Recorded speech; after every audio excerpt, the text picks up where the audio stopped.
Una lámina, diga.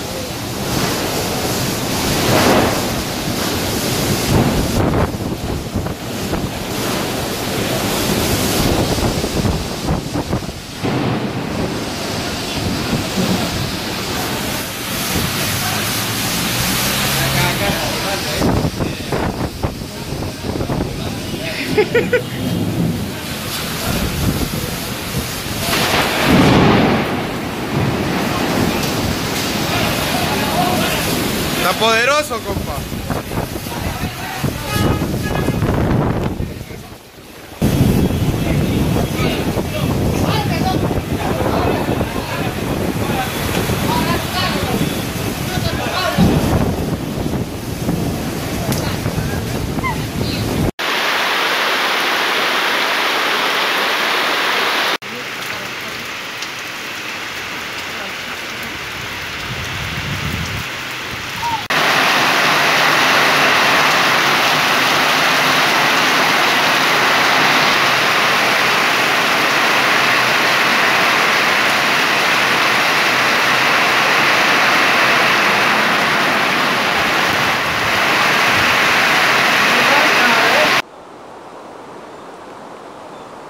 Así pasó la tormenta Nana aquí en San Luis Petén.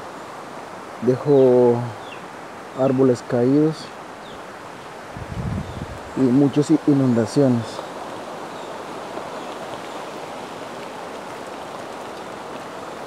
Ahorita ya se calmó.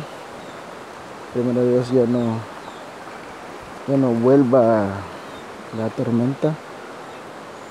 O sea, así amanece hoy San Luis Petén, con mucho viento y llovizna.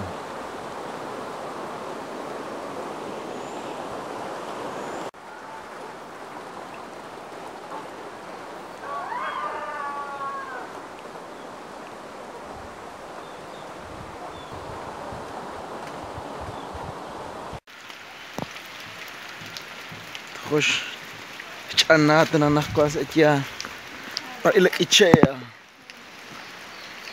Sí, viru.